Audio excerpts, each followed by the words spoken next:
आप सभी लोग प्रेम से परम पिता परमेश्वर कुल मालिक महाप्रभु के पावन नाम को याद करें। जय गुरुदेव।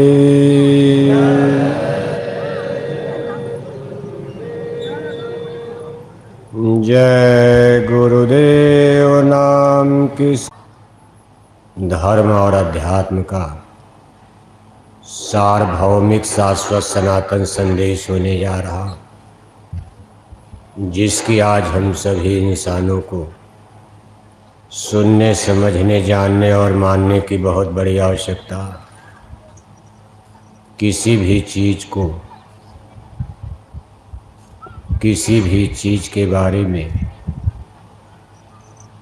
चाहे कोई वस्तु हो, सामान, पदार्थ हो, चाहे कोई इंसान या मनुष्य हो, जब तक हम सही जानकारी नहीं प्राप्त कर लेते तब तक हम उसका और फायदा नहीं उठा सकते। यही नियम अध्यात्मवाद में भी लागू होता। जब तक अध्यात्मवाद का, सनातन धर्म का वास्तविक अर्थ,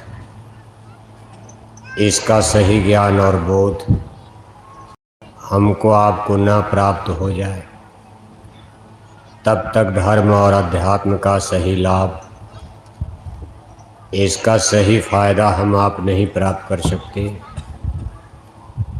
चाहे हम आप इसके लिए कितनों प्रयास करें, नाना प्रकार की पूजा, जप, तप, धार्मिक अनुष्ठान, कर्मकांड किसी न किसी रूप में सब लोग करते ही रहते हैं, लेकिन आज इसका सही ज्ञान और बोध न होने के कारण धर्म भी हमको आपके लिए कष्टदायी, दुखदायी और पीड़ादायक बनता जा रहा। जे धर्म से घर परिवार समाज में सुख शांति की स्थापना होती, जे धर्म और अध्यात्म के ज्ञान विद्या के बल पर इसी मनुष्य शरीर में बैठकर लोग देवी देवता ईश्वर परमात्मा को प्राप्त करते, आज उस धर्म के नाम पर कितने लोगों की जान चली जाती, पशु पक्षियों की बलि चढ़ा, बेगुनाह बेकसूर जीवों की हिंसा करना, तमाम जीवधारियों को धर्म के नाम पर कत्ल करना, यह तो एक आम बात, फैशन बनता जा रहा। साथ ही साथ धर्म के नाम पर तमाम रगड़े झगड़े संघर्ष में का समय बीत गया। जब से धर्म के कई रूप सामने आए, जब से धर्म का विभाजन हो गया, धर्म के नाम पर मनुष्य बंट गया, अलग अलग गिरोह और समूह बनाकर ये लोग आपस में झगड़े भी करने लगे।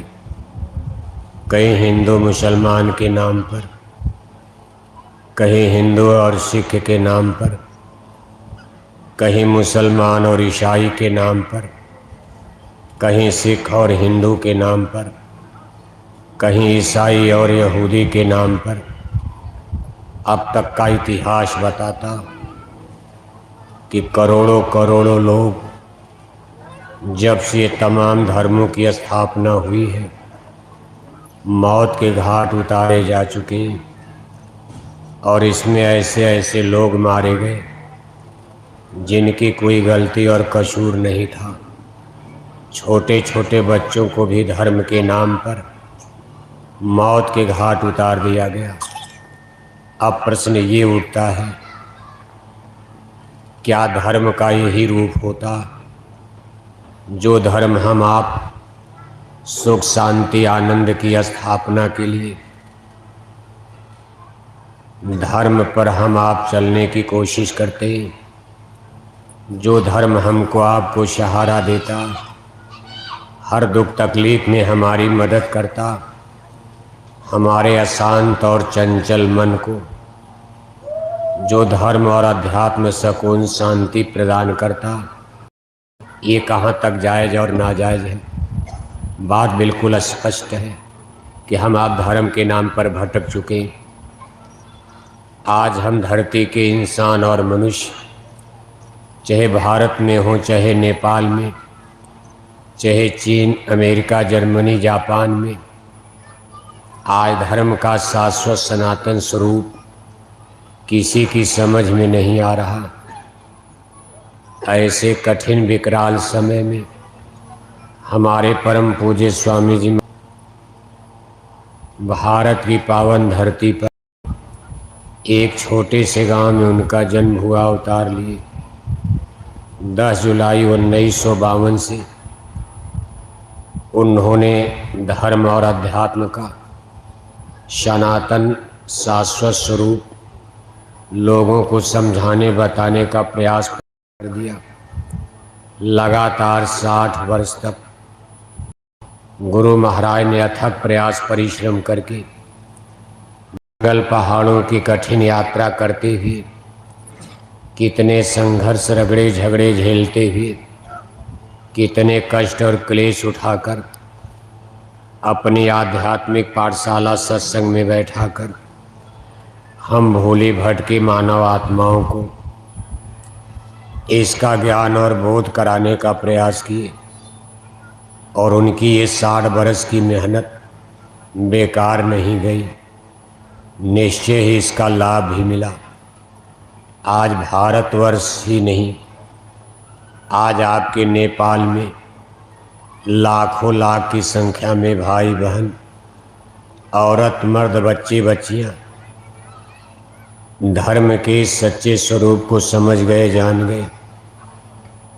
और आज हमारे पूज्य महाराज जी छोटे बड़े काफिले निकाल कर जाड़ा गर्मी बरसात की परवाह किए बिना, देखो गुरु महाराज के मिशन को आगे बढ़ाते हुए छोटे बड़े काफिले लेकर अपनी जागरण यात्रा के द्वारा लगा 10 बरस से मेहनत कर रहे हैं। लाखों लोग बोरा पहनकर, लाखों लाख भाई बहन शाकाहारी जैकेट पहनकर तन धन के साथ बराबर उनके सहयोग और साथ में खड़े दिखाई देते हैं। करोड़ों करोड़ों की ये संगत इनके प्रयास से, इनके परिश्रम और मेहनत से तमाम लोगों के जहन में देश आत्मा का कल्याण ही होता। इस संसार को बनाने बिगाड़ने का काम, इसमें तो हम आप बिना धर्म का सहारा लिए, अब आपको घर मकान बनाना है, उसमें धर्म की कोई आवश्यकता नहीं। आप पूजा करो तब भी घर बनेगा, कोई पूजा न करो तब भी घर बनेगा। आप राम राम बोलकर घर बनाते हो, लेकिन मुसलमान राम राम नहीं बोलते, वो अल्लाह अल्लाह खुदा खुदा बोलते, उनका भी घर बनता। आपके इस नेपाल देश में कम्युनिस्ट यानी माओवादी चिंतन और विचारधारा के लोग रहते, वो लोग देवी देवता ईश्वर भगवान कुछ नहीं मानते। लेकिन आज काठमांडू में वो लोग राज कर रहे हैं, धर्म नहीं मानते, देवता ईश्वर भगवान को नहीं मानते, उनको काठमांडू की गद्दी कुर्सी मिल गई। इसके लिए नेपाल में कितने लोगों को मारा गया, कितने लोगों के कत्ल किए गए, कितना बड़ा रिवॉल्यूशन कई बरस तक नेपाल में चलता रहा। कभी उन्होंने देवी देवता ईश्वर भगवान का नाम नहीं लिया, पूजा पाठ नहीं किया, बस बंदूक उठाए, किसी को मार दिया, काट दिया, और आज देखो गद्दी मिल गई। यानी ये संसार बनाना बिगाड़ना, इसमें धर्म अध्यात्म की तब तक कोई आवश्यकता नहीं पड़ेगी जब तक आत्मज्ञान यानी इस ज्ञान को आपको ज़रूरत न पड़ जाए। जब आपकी समझ में ये आएगा, इस संसार में जन्म लेकर मानव जन्म पाकर हमको अपनी आत्मा का कल्याण करना, आत्मज्ञान प्राप्त करना, उस दिन आप और अध्यात्म की निश्चय ही आवश्यकता पड़ेगी। क्योंकि आत्मा के कल्याण का जब विषय आएगा, इसमें बिना धर्म और अध्यात्म को समझे कोई भी अपनी आत्मा का कल्याण कर सकता, किसी की जीवात्मा का जन्म मरण नहीं छोड़ सकता। मोक्ष मुक्ति तभी प्राप्त होगी जब आप इस बारे में सही जानकारी, ज्ञान, विद्या, बोध प्राप्त करोगे। और इस चीज़ को जानने समझने के लिए ये स्कूल, कॉलेज, यूनिवर्सिटी, ये तमाम आप जो हम पढ़ते हो, लिखते हो, इसमें ये चीज़ हासिल नहीं हो सकती। इसके लिए संतों की आध्यात्मिक पाठशाला, जिसको सत्संग कहा जाता, यानी सत्संग भी एक स्कूल होता, सत्संग भी एक तरह का विद्यालय है। जैसे आज आप यहाँ सत्संग में आए हो तो समझ लो यह एक स्कूल है। अब जब ये स्कूल में बच्चे आएंगे, इनको इंटेलेक्चुअल यानी बौद्धिक ज्ञान विद्या, हिंदी, अंग्रेजी, ज्योग्राफी, हिस्ट्री, साइंस, विज्ञान, जूलॉजी, बॉटनी, अब ये विद्या अलग है, भौतिक विद्या। और ये साइंस ऑफ सोल, आध्यात्मिक विद्या, इसके लिए भी स्कूल की ज़रूरत, और स्कूल के साथ साथ मास्टर की ज़रूरत। अगर स्कूल में कोई मास्टर न हो, स्कूल की दीवार नहीं पढ़ाएगी। केवल किताबों के बल पर कोई ज्ञान नहीं मिलेगा। किताब भी ज़रूरी है, लेकिन उससे भी ज़रूरी है मास्टर का मिलना। अब कोई मास्टर स्कूल में न हो, मान लो आज स्कूल बंद है, इस स्कूल में आकर आप कोई ज्ञान नहीं प्राप्त कर सकते हो। इसी तरह सत्संग में वहाँ महापुरुष, महात्मा हमको आपको एक एक चीज़ खोल कर समझाते हैं, बताते हैं। जब जीवात्मा के कल्याण की बात आ गई, इसमें आपको एक एक लेसन पाठ बड़े ही गौर से सुनना पड़ेगा, समझना पड़ेगा। ये नहीं कि जाना सुना कुछ नहीं, बस किताब के पन्ने पलटते रहे। एक कान से सुना, एक कान निकाल दिया, 10 रुपया दक्षिणा चढ़ा के चले गए, और घर में जाकर फिर मछली खाने लगे, अंडे खाने लगे। एक भी बुराई आपने छोड़ा नहीं, तो फिर आपको कोई लाभ नहीं मिल सकता। इसलिए मन, बुद्धि, चित्त का कंसंट्रेशन, जब विद्यार्थी ध्यान से मास्टर की बात सुनेगा, तभी उसको एक एक लेसन पाठ समझ में आता है। इसी तरह सत्संग में जब आते हो, मन, बुद्धि, चित्त को एकाग्र करके आपको क्या क्या सुनाया जा रहा, बताया जा रहा, इसमें बहुत सारी बातें तो ऐसी बताई जाएंगी जिसको आपको बाद में करना, लेकिन कुछ बातें ऐसी हैं जिसको आपको आज ही प्रारंभ करना होगा। इस चीज़ को समझने की ज़रूरत है कि किस पाठ को आज ही हमको शुरू कर देना, जिससे हमारी रूहानी तरक्की, हमारी आध्यात्मिक सफ़र यात्रा कम से कम प्रारंभ हो जाए। यानी अध्यात्मवाद के अलग अलग लेसन पाठ में देखो, जीवात्मा को माँ के गर्भ में कैसे उतारा गया, मौत के समय इसको कैसे निकाला जाता, कैसे आदमी से निकाल कर गाय बैल में डाल दिया जाता, कैसे इसी स्पिरिट आत्मा को कुत्ता बिल्ला में बंद कर दिया जाता, कैसे दोजक नरकों की आग में जलाया जाता, कैसे जन्म और मरण होता, कैसे स्वर्ग और नरक की प्राप्ति होती,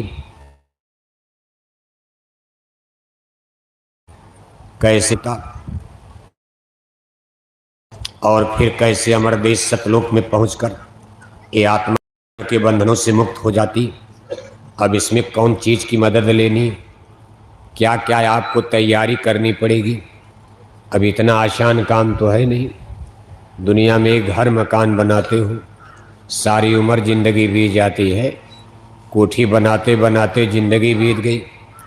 अब उसके लिए पढ़ते हो, लिखते हो, फिर नौकरी चाकरी करते हो, रुपए पैसे इकट्ठा करते करते फिर सब माल मटेरियल मसाला इकट्ठा किया, कारीगर इंजीनियर को खोजा जाता, कोठी बनते बनते बुढ़ापा आ गया और उसी में आदमी मर भी जाता है और कभी कभी पूरा घर मकान नहीं बन पाता। अब इतना बड़ा आपका मिशन है कि जीव के बारे में जानना है, इसका उद्धार भी करना।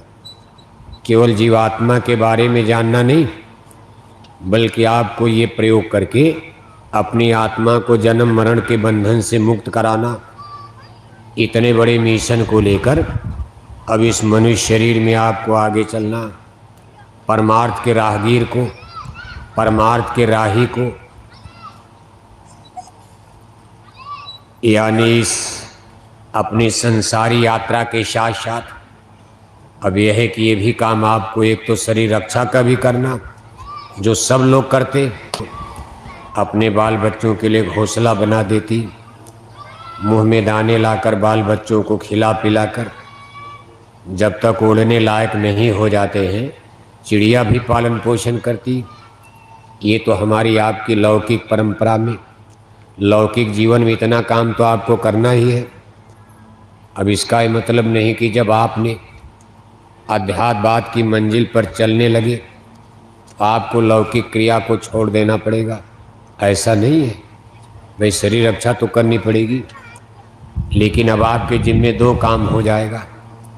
एक तो शरीर की रक्षा करना, दूसरे आत्मा की रक्षा करना। जब तक ये शरीर है इसकी भी रक्षा आपको करनी पड़ेगी। इस शरीर से संबंधित जो आपने गृहस्थी बसा लिया, मान लो बेटा बेटी नाती पोता रिश्तेदार दोस्त मित्र गांव समाज, ये अपना सोशल स्कोप जो सामाजिक दायरा बना लिया उनको भी देखना पड़ेगा, उसके लिए भी युक्ति जतन करना। लेकिन अब आपका भाव विचार यहीं बदल जाएगा, आपका असली निशाना बन जाएगा अपनी आत्मा का कल्याण करना। अब इसमें थोड़ा समय कम दिया जाए, जितने में गुजर बसर हो जाए काम चले, लेकिन असली मूल निशाना लक्ष्य, असली मूल मिशन उद्देश्य कि भाई हमारी आत्मा का कल्याण। अब इसी चीज़ को महापुरुष कहते हैं कि भाई अब आप असली चीज़ पर आ गए। असली बात तो ये है कि मानव जन्म आपको इसीलिए मिला, अपनी जीवात्मा का कल्याण करने के लिए ही उस परम पिता परमेश्वर ने आज आपको मानव जन्म केवल खाने पीने सोने के लिए नहीं कहा। रात गंवाई सोई के दिना गंवायो खाए, हीरा जन्म में अमोल था कौड़ी बदले जाए। अगर खाते पीते सोते दुनिया और दुनिया के सामान पदार्थ को इकट्ठा करने में, संग्रह संचय करने में, अगर इसी में आपका जीवन बीत गया तो महापुरुष कहते हैं समझ लो आपका मानव जन्म वृथा चला गया। यानी इस जीवन का पाना ना पाने के बराबर है, बल्कि उल्टा आपके ऊपर एक पापों का घड़ा, ऐसा बुरा पाप कर्म भी कर गए, उल्टे आपके ऊपर यानी विपदा मुसीबत का पहाड़, एक कर्मों की भारी गठरी लद गई। और इसको लेकर के आप जब चले तो वहाँ देखो जीवात्मा को मानव जन्म भी नहीं, इसी कर्म परिणाम के कारण इसको 4 खान 84 के बीराबान में गाय बैल कुत्ता बिल्ला कीड़े मकोड़े पशु पक्षी अब अन्य जन्म जोनियों में डाल दिया जाएगा।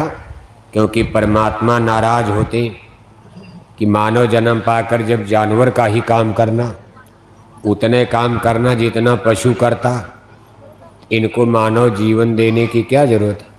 इनको जानवर में ही डाल दो, गाय बना दो, बैल बना दो, कुत्ता बना दो, बिल्ला बना दो, बंदर बना दो, भालू बना दो, गिद्ध बना दो, कौवा बना दो। जब इनको केवल खाना पीना सोना ही, बच्चा बच्ची ही पैदा करना है, अभी ये मानव जन्म के लायक नहीं है। इसलिए एक बार टेस्ट होता, यानी परमात्मा भी परीक्षण करते। बहुत मुद्दत बीत जाने के बाद कबहू कर करुणा नर देही देत इस बिन है स्नेही। बीच बीच में मानव जन्म दिया जाता है कि जरा इनको देखा जाए, इसका उपयोग कर पाते हैं कि नहीं कर पाते। लेकिन चला गया तो फिर सदगुरु की महिमा घट जाती। नानक जी महाराज तुरंत नरक की तरफ जाते। नानक नरक अंगूठा बोरा, सब जीवन का किया निबेरा। उन्होंने अपने पैर का अंगूठा ऐसे नरक कुंड में थोड़ा सा डाल दिया। उनके चरण के अंगूठे पड़ते ही पूरा नरक सूख जाता और एक जीव के साथ साथ सब जीवों का उद्धार हो गया। संत चरण संत महिमा देखो। यानी उस नरक कुंड में जितने जीव थे सब जीव नरक से निकल गए। तब काल ब्रह्म पुरुष घबरा गए कि भाई इसी तरह अगर संत अगर नरक में आते रहे, एक दिन हमारा इन नरकों का जाल जेल खाना ही खत्म हो जाएगा। तब उन्होंने अपने अधिकारी कर्मचारियों को बुलाया कि भाई अब किसी संत के जीव को, जिसको संत नाम दान दे दें, चाहे वो कितना अच्छा करें बुरा करें, इनको नरक की तरफ मत लाना। अगर इनको आप नरक ले आओगे तो संत यहाँ आएंगे अपने जीवों के उद्धार के लिए, और देखते देखते हमारा नरक ही समाप्त हो जाएगा, कोई नरक में रहेगा ही नहीं। इसलिए इन्होंने नियम बदल दिया।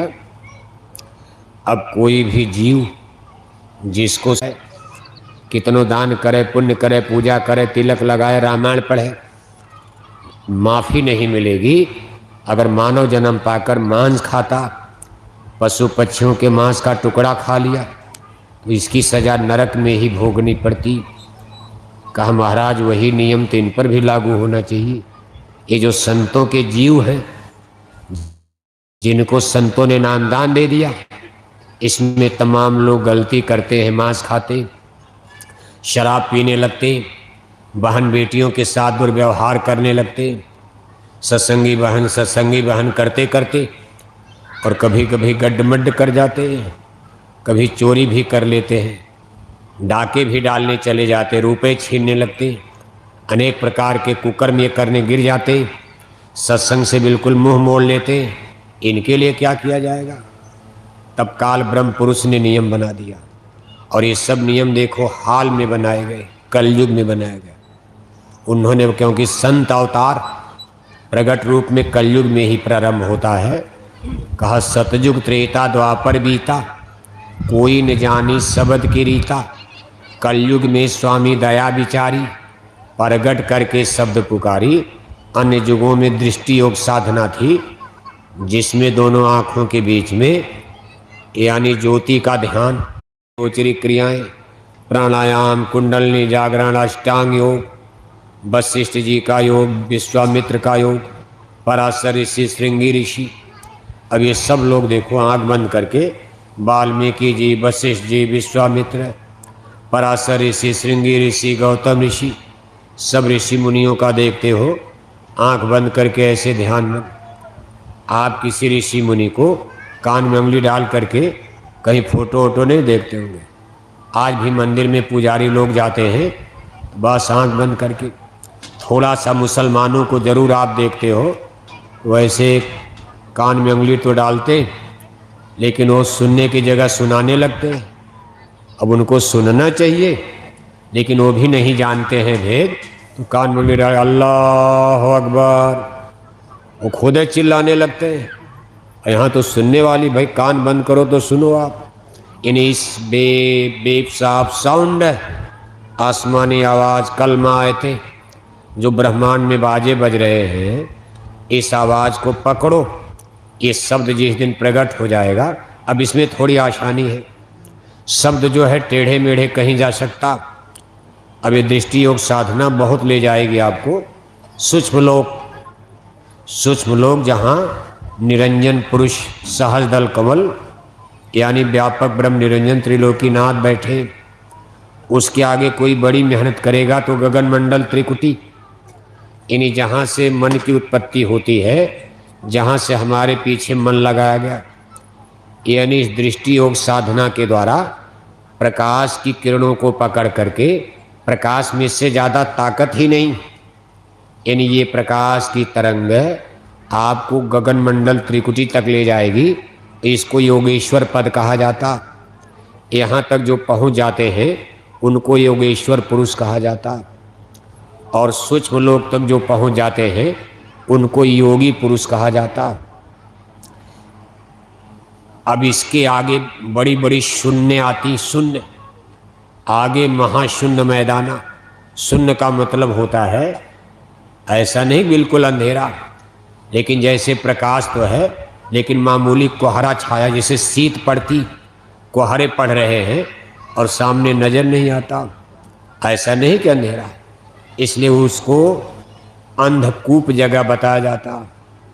यानी इतना तेज वहाँ प्रकाश है कि उसमें कुछ दिखाई नहीं देता है, इसलिए दृष्टि काम नहीं करती। अब इसमें आगे मदद शब्द करता। इस शब्द की आवाज़ सुनकर ये सूरतें आगे बढ़ती हैं, और चूंकि सदगुरु साथ रहते, कहते भाई यही शब्द पकड़ो आगे बढ़ो। इसलिए गगन मंडल त्रिकुटी के ऊपर अगर आपको चलना है, और सतलोक उसके आगे है, ताके परे देश सतलोका। कभी सतलोक तो महाशून्य मैदान के आगे आता है, भंवर गुफा के आगे, और मंजिल हमारी सतलोक है। क्योंकि गगन मंडल त्रिकुटी तक तो मन की धार है, और मन ही हमारा दुश्मन बना हुआ है। अगर हम त्रिकुटी देश में पहुंचकर योगेश्वर पद को प्राप्त कर गए, जैसे बहुत से ऋषि मुनि योगेश्वर पद को प्राप्त किए, भगवान योगेश्वर श्री कृष्ण खुद स्वयं इसी योगेश्वर धाम से आए थे, गगन मंडल त्रिकुटी मुकाम से। लेकिन चूंकि यहाँ तक मन साथ रहता, और यही सबसे बड़ा हमारा दुश्मन है। अगर हम गगन मंडल त्रिकुटी देश तक पहुँच भी जाए, दुश्मन तो साथ छूटा नहीं, फिर हमको धोखा ही धोखा रहेगा।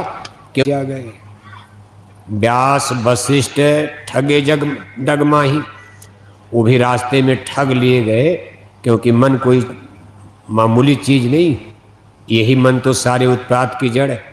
कहते भी अगर मन का पिंड छूटना है, आपको त्रिकुटी मुकाम के आगे सारी शून्यों को शून्य महाशून्य ये सब पार करके सतलोक चलना पड़ेगा। ये मन साथ छोड़ेगा, और जब तक मन साथ नहीं छोड़ेगा बराबर आपके लिए खतरा बना हुआ है। क्योंकि एक कपटी मित्र है, मित्रता का बहाना बनाकर लेकिन आपको गिराने का वो काम करेगा, धोखा देने का। खूब खिलाएगा पिलाएगा, पता चला आपके भोजन में जहर डाल देगा, पीठ से पीछे छुरा भोंक देगा, सोते ही यही गोली मार देगा, कत्ल कर देगा। ऐसा खतरनाक दोस्त अब इतना सेवा सत्कार करता है, आदमी जाल में फंस जाता, लेकिन उसका लक्ष्य है आपका विनाश करना। इसलिए कहते बड़ा बैरी ये मन घट में। और यही मन देखो आज संसार में उत्पात, सारे रगड़े झगड़े की जड़ बना हुआ। इसीलिए संसार को दुरुस्त नहीं किया जा सकता, बनाया जाएगा फिर बिगड़ जाएगा। भगवान राम कितनी मेहनत करके बना कर गए, और तब तक फिर बिगड़ गया। कंस दुर्योधन पैदा हो गए, फिर भगवान के ने महाभारत की रचना की। महाभारत का इतना भयंकर युद्ध हुआ, सब पापी राजा मारे गए, सब खत्म। लेकिन फिर कलयुग लग गया, फिर बिगड़ गया।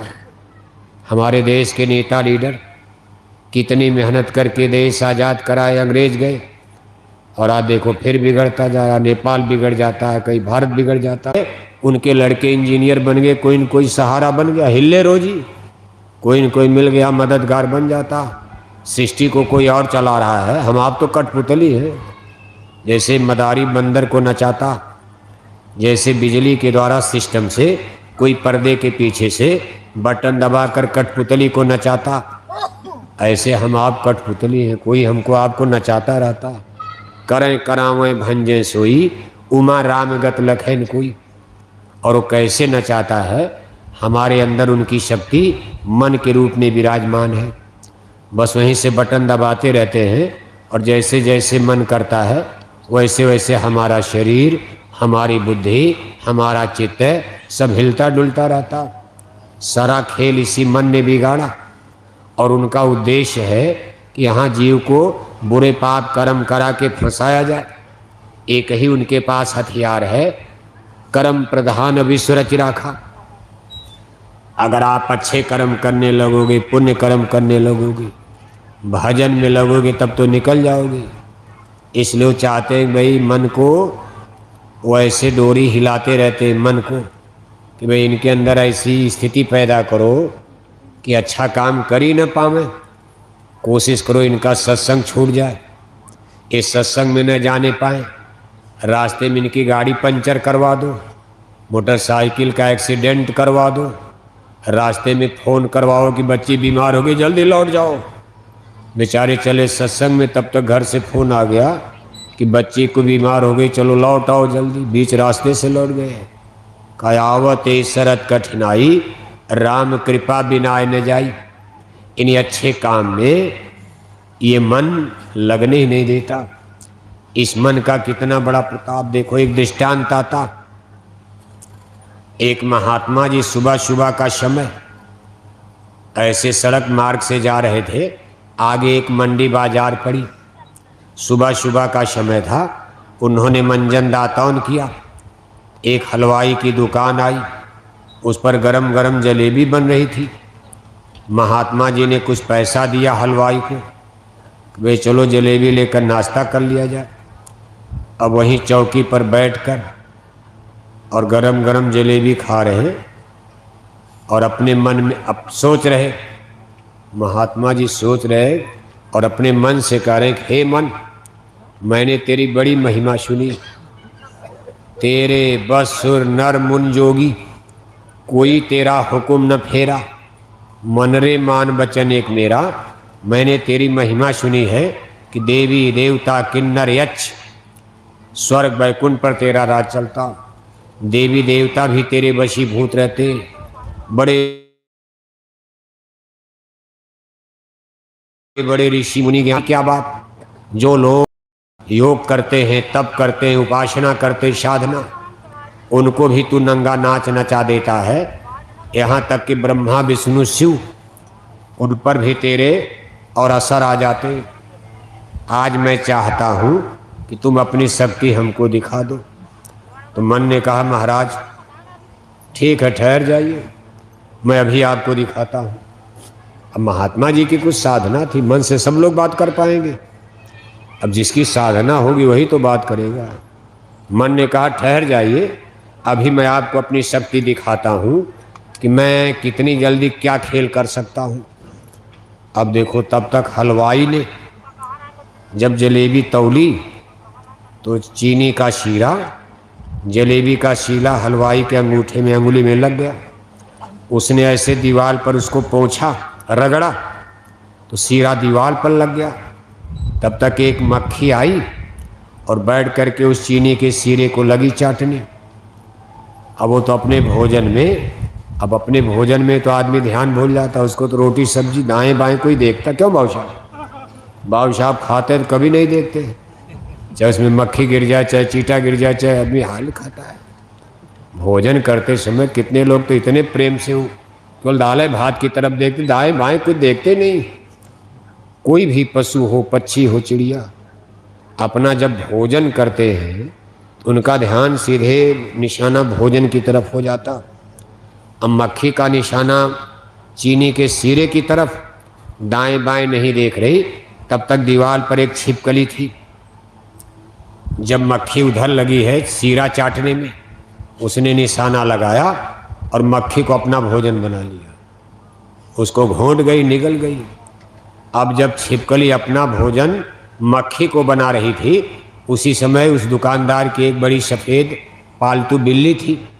अरे उसने कहा, बड़ा अच्छा चांस है, उसने छिपकली पर निशाना लगा दिया, छिपकली को पकड़कर घोंटने लगी।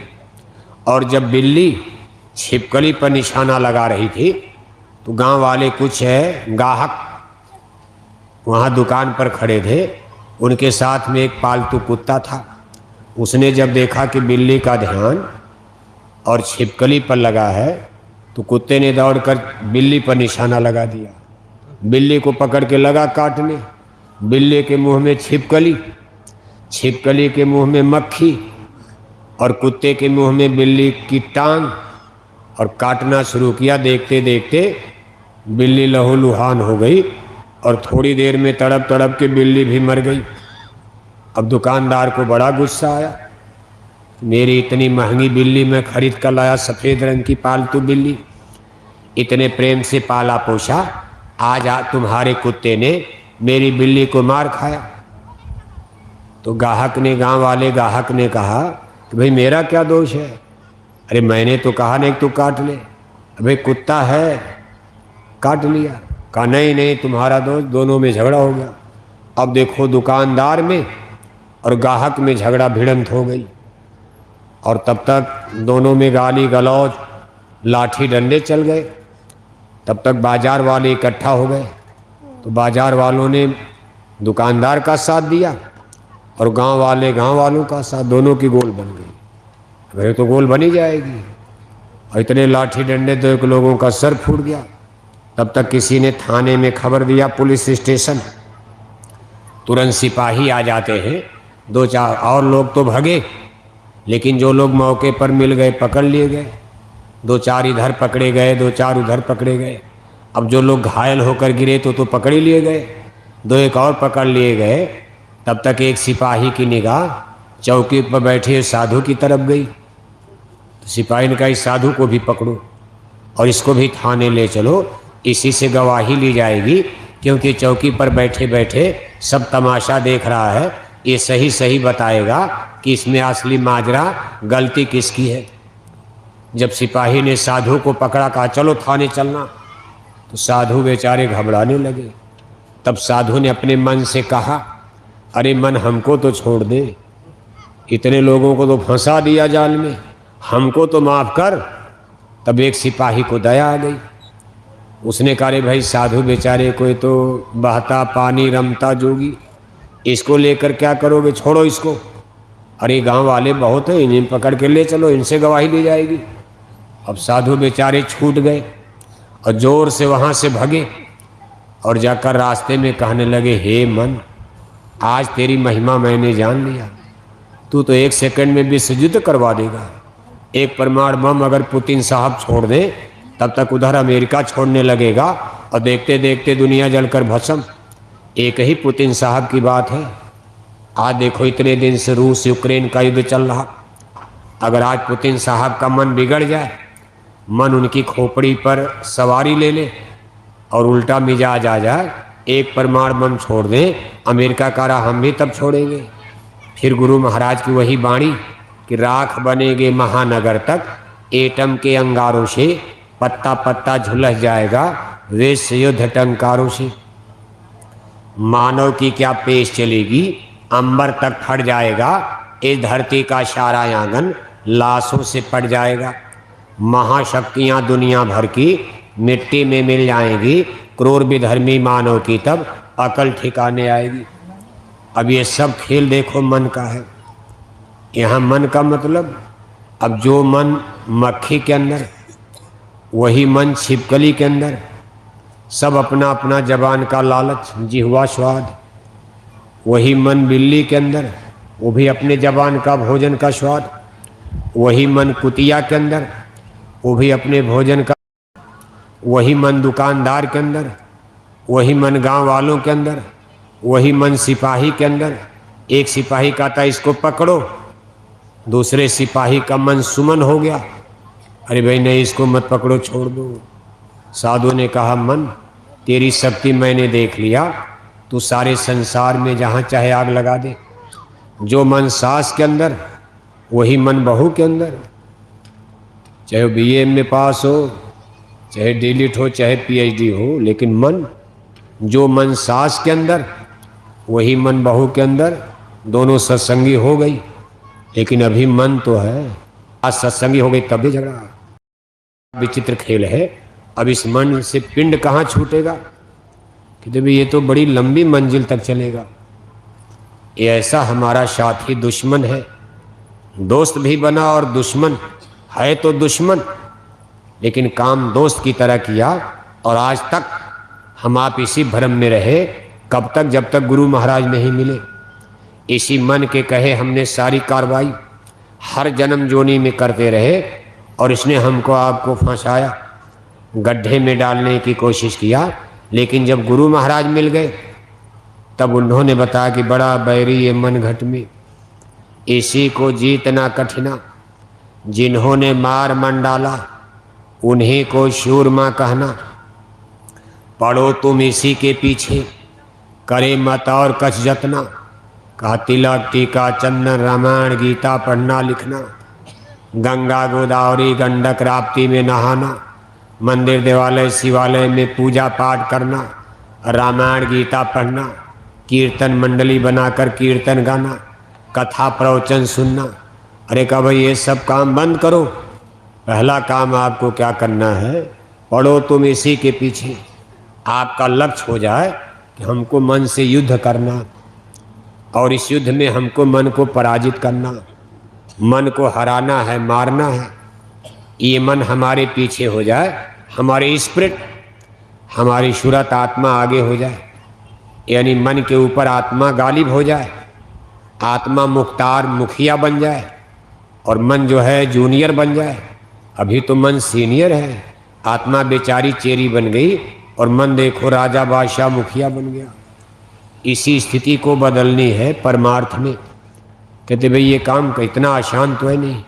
कहा आसान भी हो जाएगा, अगर आप 2 काम करोगे तो आसान हो जाएगा। कहा गुरु से प्रीत कर पहले, बहुर घट शब्द को सुनना, मान दो बात ये मेरी, करे मत और कछ जतना। कहा कोई जतन नहीं, पहला है गुरु से प्रीत कर पहले।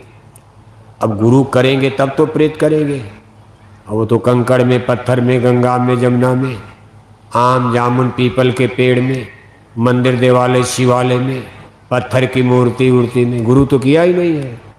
कहते भाई वहाँ तो मन मरेगा ही नहीं। एक ही उपाय संसार में है, संत। अगर संत जन मिल गए, सद्गुरु मिल गए और उनसे आपका प्रीति प्रेम लग गया, तब ये मन सूखने लगता। क्योंकि संतों के पास नाम रसायन होता। जैसे शरीर में खाज खुजली फोड़ा फुंसी हो जाती है तो डॉक्टर लोग रसायन देते हैं, कोई आपको लिक्विड देते हैं, भाई ले जाओ इसको रुई में लगाकर इस घाव पर लगा देना, सारे बैक्टीरिया कीड़े जर्म जीवाणु वायरस मर जाएंगे और आपका घाव ठीक हो जाएगा। कहा नाम रसायन संतों के पास होता।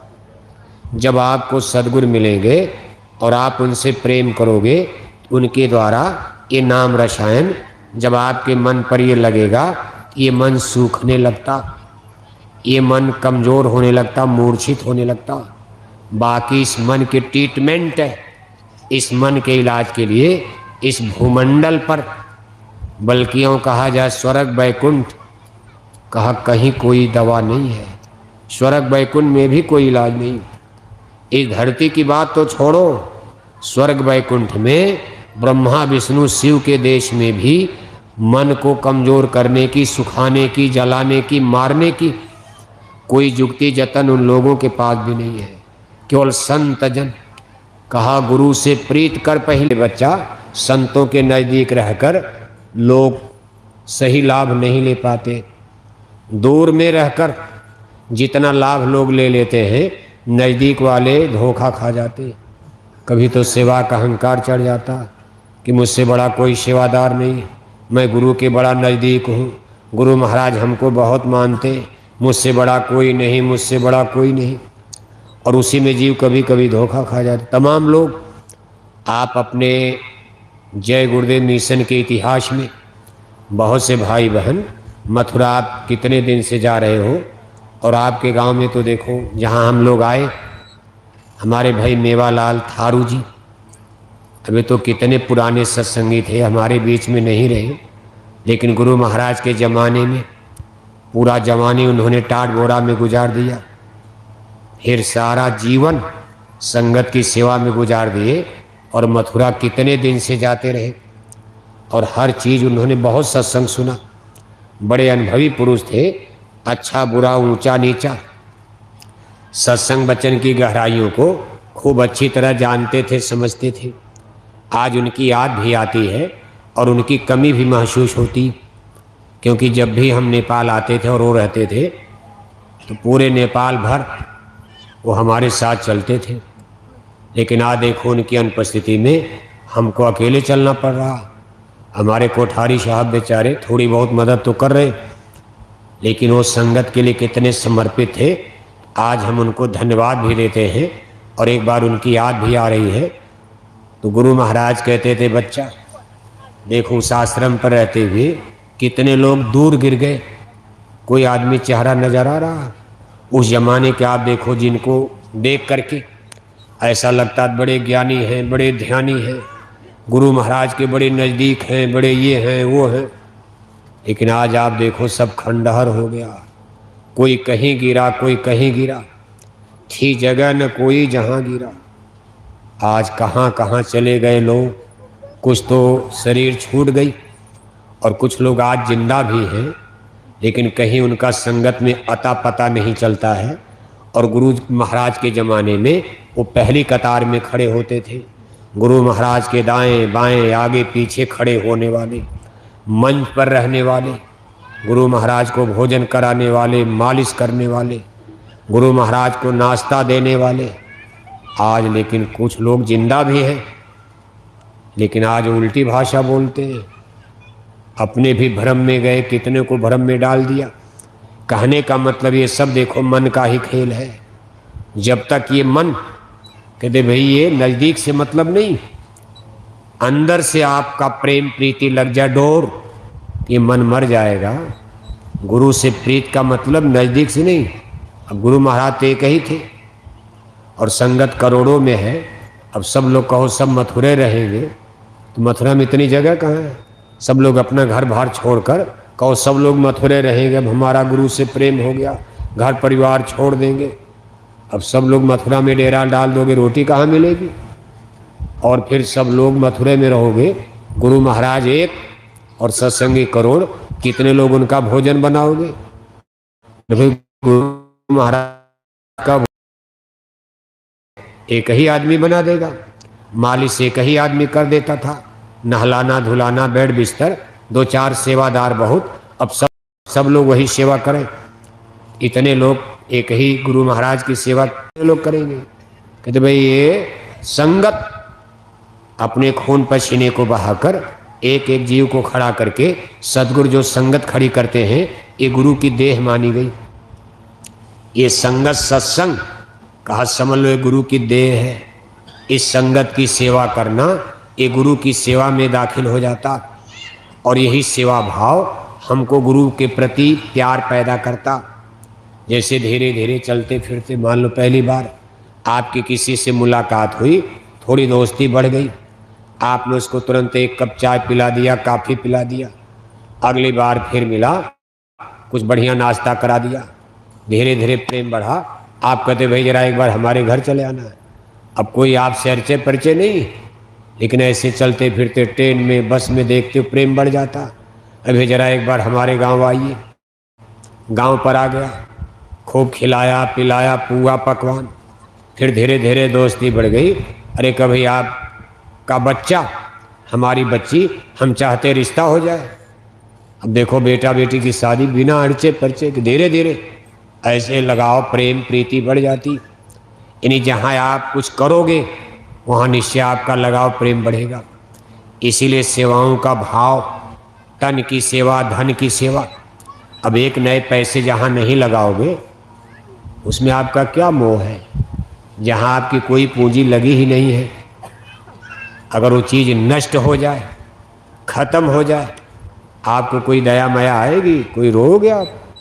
लेकिन जहाँ आपका 10, 20, 50 हज़ार लगा है, आपने पैसा लगाया या शरीर के श्रम किया, वो चीज़ आपके सामने नष्ट होगी। एक झोपड़ी भी जलेगी, आपके दिल में कितना दर्द होगा। और किसी दूसरे आदमी की कोठी जल जाए, गिर जाए, क्या दया में आएगी, आपका तो लगा नहीं है। इसी तरह जहाँ कुछ लगाओगे, शरीर से लगाओगे, पैसे से लगाओगे, और वो चीज़ फिर उसके प्रति आपका प्रेम पैदा होगा। इसीलिए सेवा का नियम संतों ने बनाया कि वे यहाँ भी कुछ खर्च करो, संगत में खर्च करोगे। मंदिर बनवाया, मथुरा में बनवाया, खेतौरा बनवाया, आज अगर उसका कोई नुकसान करेगा तो सत्संगी देखो कितना दर्द होगा। वे हमारी पूंजी लगी है संगत में, सबका दावा सबने लगाया, जिसकी जितनी शक्ति हस्ती सबने लगाया है। अब कोई उसका नुकसान करने जाए तो आदमी गर्दन कटा देगा। जैसे पंजाब अमृतसर गुरुद्वारे पर सरकार ने मिलिट्री ऑपरेशन करवाया, देखो सिख नाराज हो गए और प्रधानमंत्री को दिल्ली में गोली मारकर बदला चुका लिया, गोली मार दिया। खैर संत मत में तो ऐसा नहीं होता, लेकिन फिर भी जुनून होता। और देखो कहने का कुल मतलब है आदमी न भी कुछ कर पाएगा। अब सब लोग सबको गोली तो मार नहीं सकते, लेकिन दिल में तो दर्द होगा, भाई कुछ नहीं तो श्राप तो बदुआ तो दे दोगे कि इस आदमी ने इतना हमारा नुकसान किया, हे ईश्वर, हे परमात्मा, हे गुरु महाराज, इसका नुकसान हो जाए। और हो भी जाएगा। अगर वास्तव में उसने गलती किया है तो उसका नुकसान आपकी बद्दुआ से, आपके श्राप से हो सकता। बद्दुआ कहने का कुल मतलब यह है सेवा। इसीलिए कहते भाई सेवा करनी चाहिए। सेवा करोगे तब संगत से प्रेम होगा, संगत बिगड़ रही दर्द होगा, संगत बनेगी खुश हो जाओगे। बांके बर्दिया में जितने संगत बढ़ती जाएगी आपका दिल गदगद होगा। लेकिन कब? जब इस संगत के लिए आपने खून दिया, पसीना बहाया, साइकिल चलाए, मोटरसाइकिल चलाए, डीजल खर्च किया, पेट्रोल खर्च किया, रुपए पैसे दान किया, दक्षिणा किया, और कुछ नहीं किया, कहोगे चाहे संगत बने चाहे बिगड़े चाहे जहन्नम में चलिए, हमको क्या लेना देना, छोड़ छाड़ कर किनारे हो जाओगे आप। इसलिए कहते भाई सेवा भाव से गुरु के प्रति प्रेम पैदा होता, नज़दीकी आती है। और गुरु कोई दूर नहीं, गुरु का दर्जा तो देखो का शब्द स्वरूपी संग है। कभी न होते दूर, धीरज रखो चित्त में, देखेगा शतनूर। अगर शरीर से गुरु चले भी गए का उनको दूर मत मानना। यहाँ दोनों आँखों के बीच में जहाँ राम नाम मणि की बात की जा रही है, जहाँ आपको जीवात्मा को डेवलप, जहाँ अपनी जीवात्मा को जगाना है, कहा गुरु यहाँ विराजमान है। और आपके पापों की गठरी धीरे धीरे उतारने की वो कोशिश शरीर त्याग के बाद भी कर रहे हैं। जिनको नामदान दे दिया कहते भाई गुरु तब भी मदद करेंगे जब शरीर को त्याग कर चले जाएंगे, अंदर में मदद करेंगे। शरीर में रहेंगे तो आपको नामदान मिलेगा। अगर गुरु महाराज शरीर में न आते तो नामदान न मिलता, सत्संग न मिलता। अब दो चीज़ें तो नहीं मिलेगी, गुरु महाराज का सत्संग, गुरु महाराज का नामदान अब कोई नहीं पाएगा। लेकिन मदद आपकी जिनको नामदान दे दिया उनकी तो होगी, उनका काम होगा का भाई शब्द रूप में विराजमान है, आज भी आपकी मदद कर रहे हैं। अब नामदान और सत्संग जो वक्त में है वो आपको देते रहेंगे। नए लोगों को मिलेगा, सत्संग सबको मिलेगा। नामदान गुरु दीक्षा गुरु मंत्र लेना है नए लोगों को तो पूज्य महाराज जी दे रहे हैं, उनको दे देंगे, मिलेगा। ये सिलसिला एक क्रमशः धीरे